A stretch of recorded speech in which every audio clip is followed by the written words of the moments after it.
encontraron pueden decir amén. Amén. Al final del Antiguo Testamento, el anteúltimo libro. Zacarías 4:1. Voy a leer la versión de la NTV, que son muy parecidas. Entonces, el ángel que había estado hablando conmigo volvió y me despertó como si hubiera estado dormido. ¿Qué ves ahora?, me preguntó. Veo un candelabro de oro macizo con un tazón de aceite encima, contesté. Alrededor del tazón hay 7 lámparas y cada una tiene 7 conductos para las mechas. También veo 2 olivos, uno a cada lado del tazón. Entonces le pregunté al ángel: ¿qué es todo esto, mi señor? ¿Qué significa? ¿No lo sabes?, preguntó el ángel. No, mi señor, le contesté. Entonces me dijo: el Señor dice a Zorobabel: no es por el poder ni por la fuerza, sino por mi espíritu, dice el Señor de los ejércitos celestiales. Nada impedirá el camino de Zorobabel, ni siquiera una montaña gigantesca, pues se convertirá en llanura delante de él. Y cuando Zorobabel coloque la última piedra del templo en su lugar, la gente gritará: Dios lo bendiga, Dios lo bendiga. Después recibí otro mensaje del Señor. Zorobabel es quien colocó los cimientos de este templo y él los terminará. Así ustedes sabrán que el Señor de los ejércitos celestiales me envió. No menosprecien estos modestos comienzos, pues el Señor se alegrará cuando vea que el trabajo se inicia y que la plomada está en las manos de Zorobabel. Las 7 lámparas representan los ojos del Señor que recorren toda la tierra. Entonces le pregunté al ángel: ¿qué son estos 2 olivos a cada lado del candelabro y las 2 ramas de olivos que vierten aceite dorado por 2 tubos de oro? ¿No lo sabes?, preguntó. No, mi señor, respondí. Entonces él me dijo: representan a los 2 ungidos que están de pie en la corte del Señor de toda la tierra. Amén.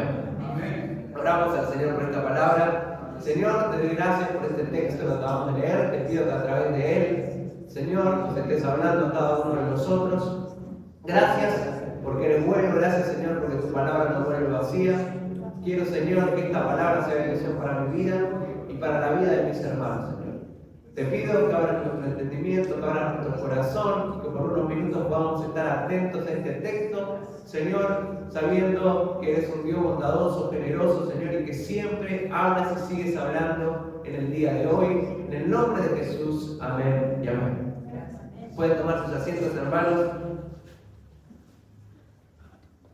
Creo que hay 3 puntos principales acá, que el primero sería el contexto, ¿no?, para entender este texto.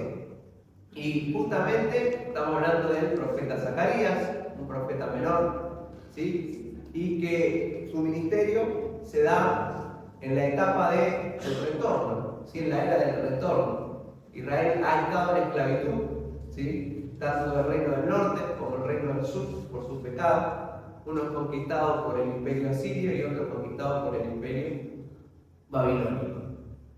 Las 10 tribus, ¿sí?, que fueron conquistadas por el imperio asirio nunca vuelven del cautiverio, ¿sí?, son las 10 tribus perdidas en Israel, ¿sí?, las que se mezclaron, no mantuvieron su identidad y nunca vuelven del cautiverio. Pero hay 2 tribus, ¿sí?, la de Judá y Benjamín.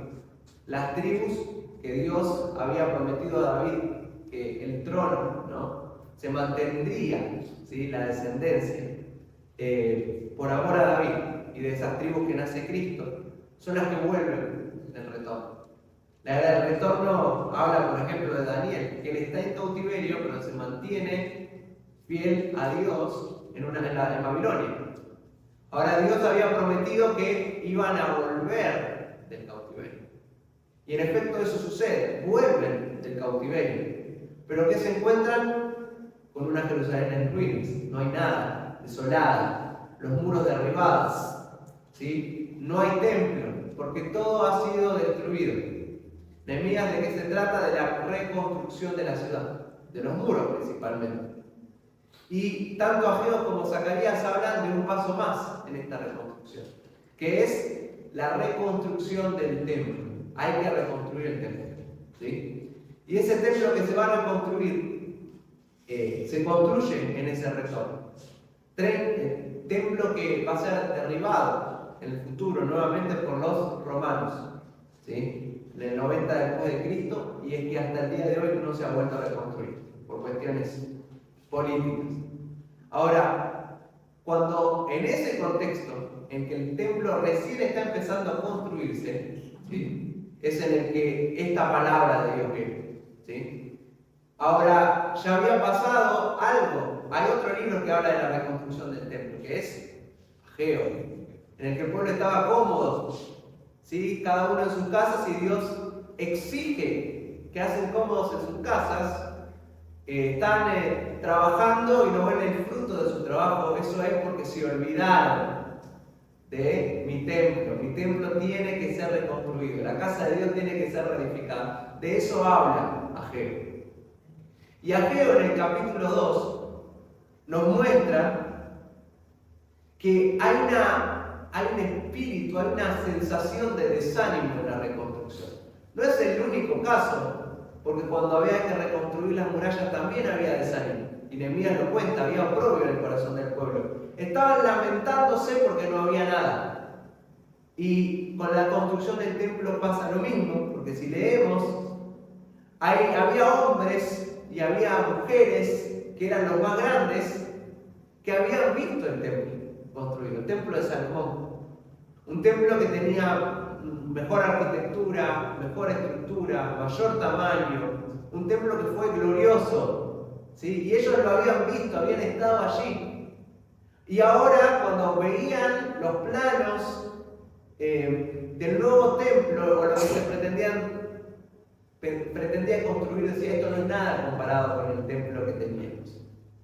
No es nada, es mucho más chico, es mucho menos glorioso, no había los mismos materiales, la misma calidad, el mismo tiempo. Era otro Israel, un Israel que arrancaba de las cenizas, ¿sí? Entonces no podía darse el lujo de construir un templo como el de Salomón. Entonces, si leemos incluso en el libro de Esdras, que es otro de los libros del retorno, si leemos el libro de Esdras, creo que acá lo tenía anotado, que es Esdras 3:12, dice que muchos de los sacerdotes levitas y otros líderes de edad avanzada que habían visto el primer templo lloraban en voz alta al ver los cimientos del nuevo templo. Lo que habían visto en el pasado no les permitía disfrutar del presente, porque para ellos el templo pasado era insuperable y lo que iban a hacer ahora era mucho menor. Entonces estaban sesgados por una visión, digamos, del pasado de la historia. Y decían: este templo no le llega ni a las rodillas al templo anterior. Sin embargo, fíjense cómo termina Esdras este versículo cuando está narrando. Dice en Esdras 3:12: los demás, en cambio, gritaban de alegría. O sea, estaban los que habían visto una gloria pasada y que lloraban, y los que no habían visto el templo anterior y veían el templo nuevo y tenían alegría. Entonces el humor del pueblo estaba dividido, pero en general lo que estaba prevaleciendo era el espíritu de desánimo, de decir: ¿para qué estamos haciendo esto? No se parece al anterior, es mucho menor, ¿no? Ese espíritu de desánimo se estaba propagando por el pueblo. El desánimo estaba prevaleciendo sobre el espíritu alegre y gozoso y entusiasmado de los más jóvenes. Porque los más grandes, quizás con buenos deseos, con buenas intenciones, pero estaban compartiendo un testimonio negativo. Que esto que estamos haciendo no vale la pena, que no se parece en nada a lo que tuvimos. Ese era el contexto. Y había dos líderes en esa época de reconstrucción: Zorobabel, descendiente legítimo de David, del trono de David, que era el gobernador, y Josué, que era descendiente legítimo de Aarón, ¿sí? Que era el sumo sacerdote. En ese contexto viene primero una visión en Zacarías 3, que es la más conocida del libro, ¿no?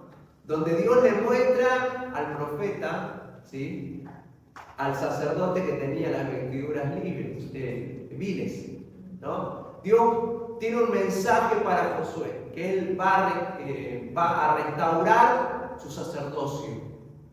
Pero también tiene un mensaje en el capítulo 4 para el gobernador, para el líder político de Israel. ¿Sí? En un momento donde el pueblo estaba desanimado y donde él estaba desanimado. Porque no tenía ni los recursos, ni la capacidad política, ni las fuerzas para hacer un templo como el que Salomón había hecho. Y porque muchos quizás le empezaban a decir no vale la pena hacer esto. ¿Sí? Sin embargo, en el libro de Ageo capítulo 2 nos habla de esto, si quieren lo leemos rápidamente. Libro de Ageo capítulo 2, versículo 2.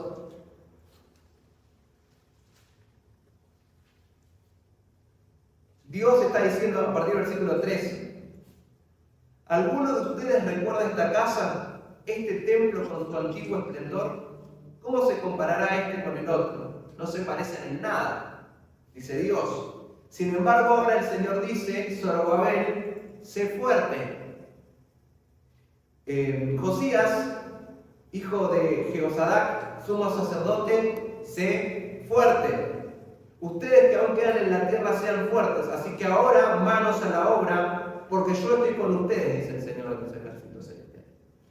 Mi espíritu permanece entre ustedes, así como lo prometí cuando salieron de Egipto. Por tanto, no teman. Versículo 6. El Señor de los ejércitos celestiales dice: dentro de poco haré temblar los cielos y la tierra, los océanos y la tierra firme una vez más. Haré temblar a todas las naciones y traerán los tesoros de todas las naciones a este templo. Llenaré este lugar de gloria, dice el Señor de los ejércitos celestiales. La plata es mía y el oro es mío, dice el Señor de los ejércitos celestiales. La futura gloria de este templo será mayor que su pasada gloria, dice el Señor de los ejércitos celestiales, y en este lugar traeré paz. Yo, el Señor de los ejércitos celestiales, he hablado. Entonces, ¿cuál era el mensaje? Es para Zorobabel, para Josué: no se desanimen, sean fuertes, construyan este templo con los materiales que hay, con la infraestructura que hay. Yo voy a poner mi gloria en este templo. Y mi gloria va a ser aún mayor que la de los días de Salomón. Esa era la palabra de Dios para Zorobabel. No se dejen llevar por el desánimo, por la opinión desalentadora de algunos. Yo estoy con ustedes. Yo estoy con ustedes. Que nadie menosprecie el trabajo que están haciendo. ¿Sí? Ese era el mensaje en otras cosas. Y aparte Dios dice: mía es la plata, mío es el oro. Y voy a llenar, voy a bendecir este lugar. ¿Sí? Entonces, ese es el contexto en el que estamos viendo la visión. Entonces, vayamos ahora, que sabemos en qué contexto sucedió esta visión, a la visión en sí misma. ¿Qué ve Zacarías? Ve un candelabro, ¿sí? Y ver un candelabro para un judío es como ver algún objeto común y cotidiano para nosotros. Es como ver una lámpara, es como ver una estufa, como ver un ventilador. ¿No? Porque el candelabro era como una escarapela, quizás. Sabemos que es una bandera. El candelabro era un símbolo religioso del pueblo de Israel. Toda la gente de Israel sabía lo que es un candelabro. ¿Sí? Y había sido instituido por Dios.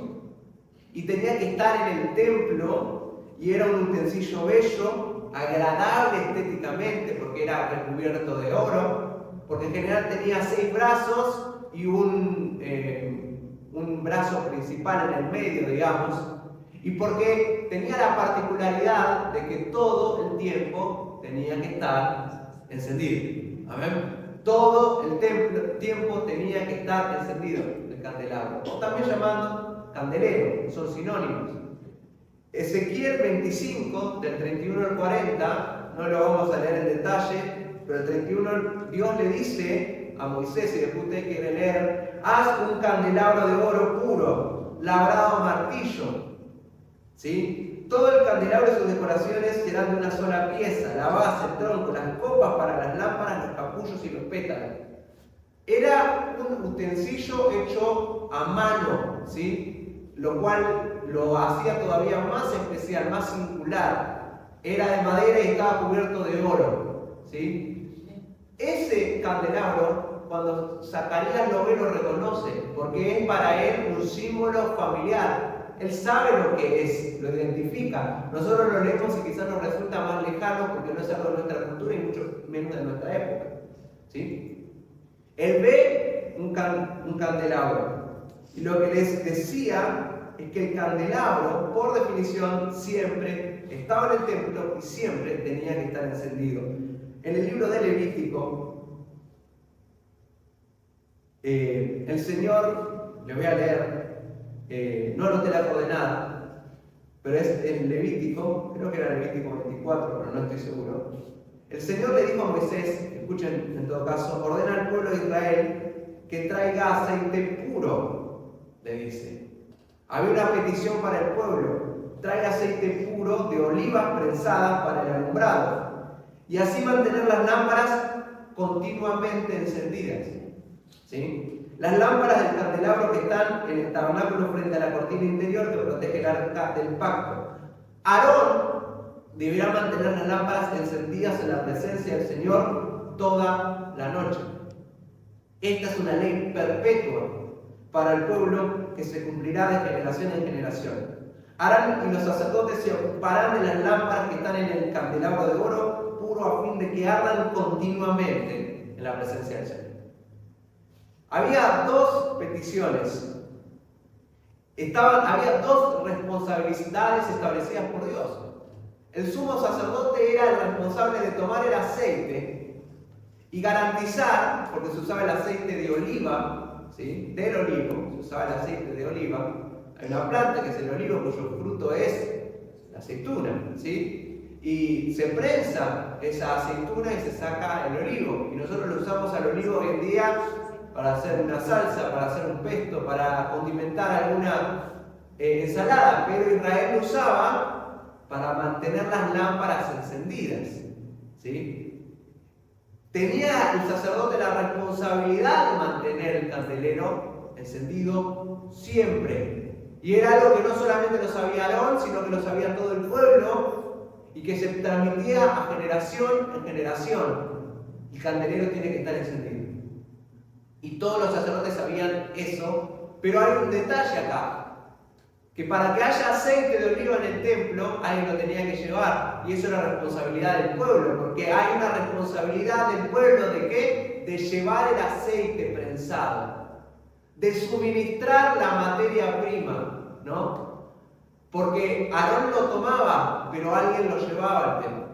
Alguien llevaba al templo el aceite de oliva y no podía faltar, porque Aarón no podía ir y no encontrar el aceite de oliva, tenía que estar. Entonces es una responsabilidad compartida. El pueblo suministraba, el sacerdote tomaba de ese suministro y se encargaba del mantenimiento. Entonces Zacarías ve en esa visión y ve el candelabro y sabe que es un objeto que siempre tiene que estar encendido. En tercer lugar, o mejor dicho, en segundo lugar, porque estuvimos hablando del candelabro, este candelabro es particular y es diferente el de la visión al candelabro del templo, porque tenía un depósito, dice la Biblia, un tazón de aceite, dice la NTV, la Reina Valera dice un depósito.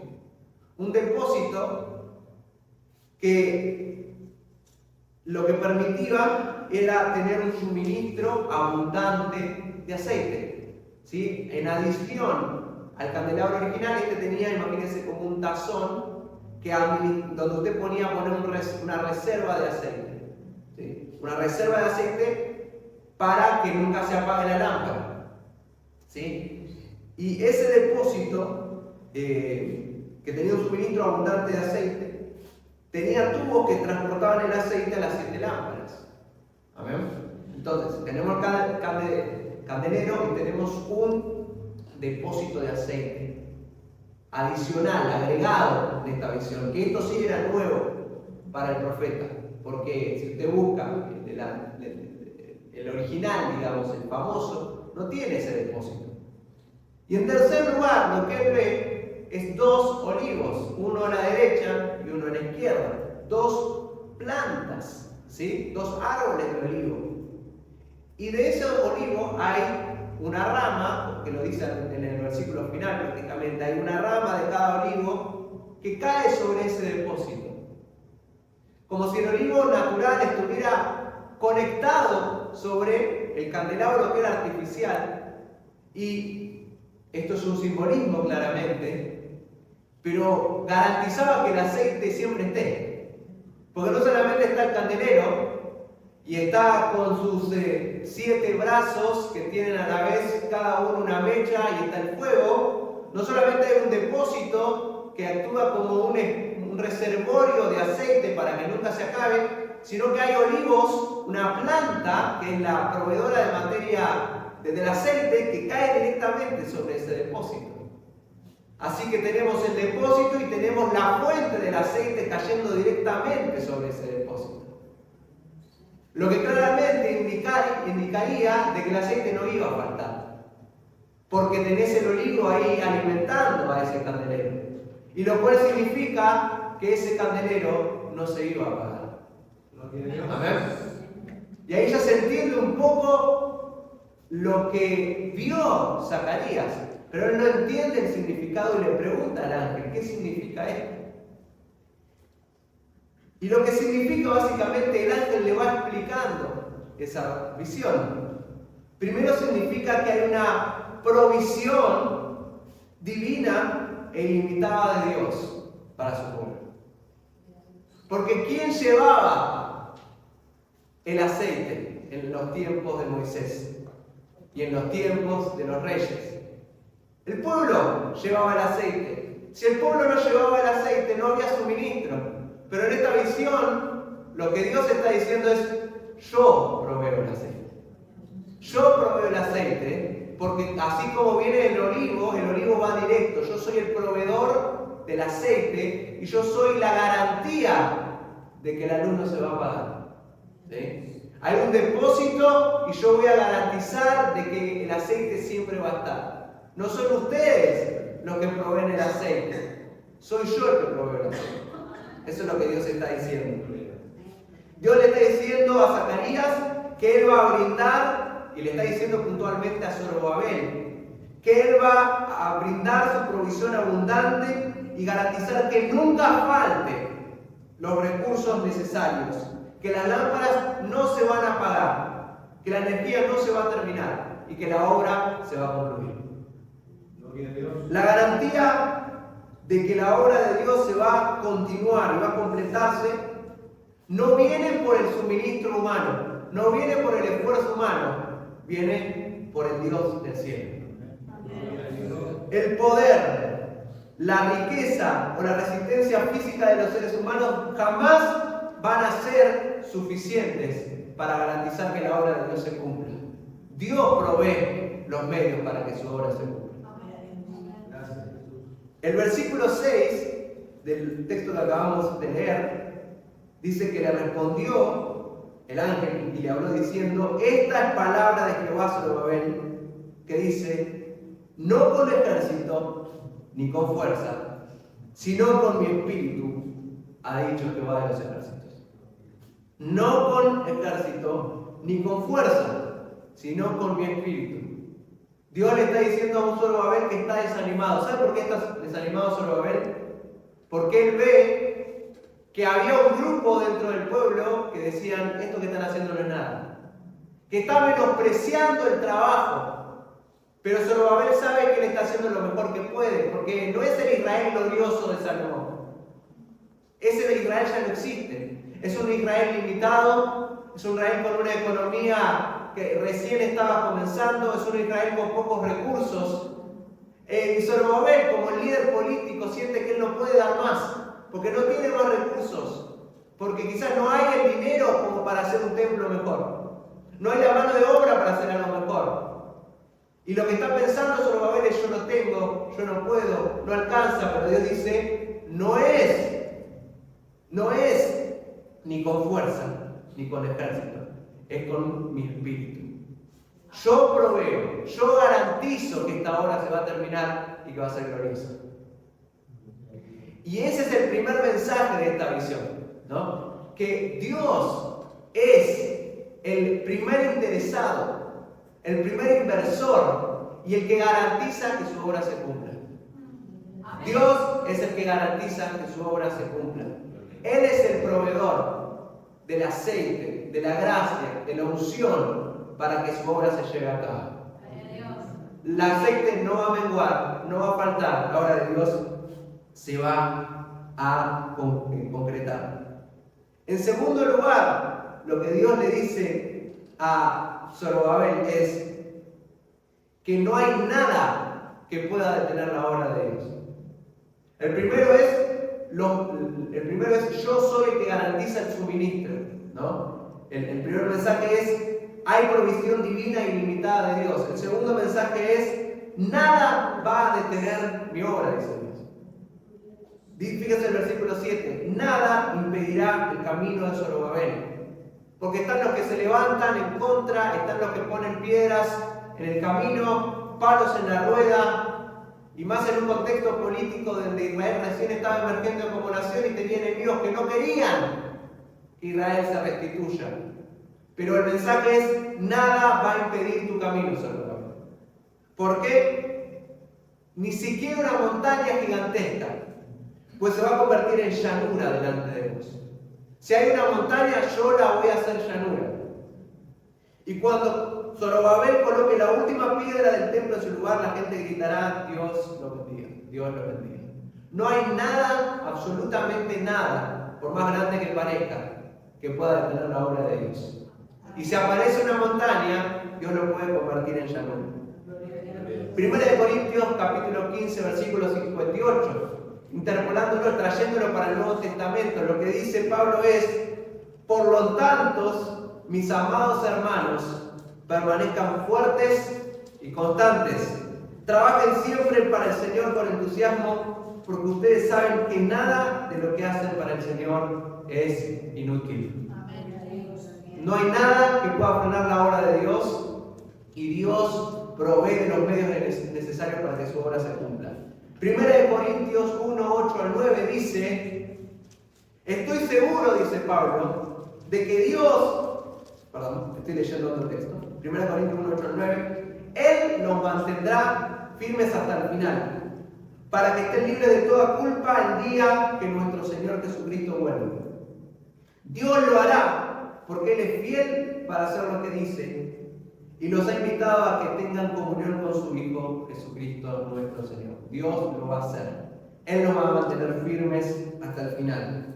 Filipenses 1:6. Y estoy seguro de que Dios, quien comenzó la buena obra en ustedes, la continuará hasta que quede completamente terminada el día que Cristo Jesús vuelva. Hay un mensaje para el desánimo. Es no menosprecien algo en lo que Dios se complace. El pueblo estaba menospreciando la obra de sus manos. Zorobabel estaba menospreciando la obra de sus manos. ¿Menospreciar qué es? Tenerlo como poco. ¿Por qué? Porque se estaban comparando con la obra de Salomón. Pero Dios dice, yo voy a usar este templo y la gloria va a ser aún mayor. Y si Dios toma como valioso lo que estamos haciendo, ¿por qué nosotros le quitamos valor?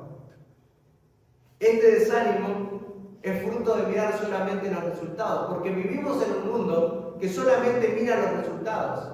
Las evaluaciones se hacen en función de los resultados.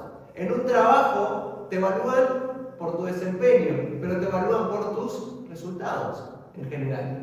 ¿Salió o no salió? ¿Se concretó la venta o no se concretó la venta? ¿El proyecto fue exitoso o no fue exitoso? Estás en función, todo es en función de los resultados. Pero Dios, en general, no evalúa mirando solo los resultados. Dios mira, al momento de evaluar a sus siervos, a sus hijos, Dios lo que mira es la fidelidad. Porque si Él quiere, puede hacer las cosas mucho mejor de lo que las cosas a veces salen, ¿o no? Lo que dice Dios es, mía es la plata, mío es el oro.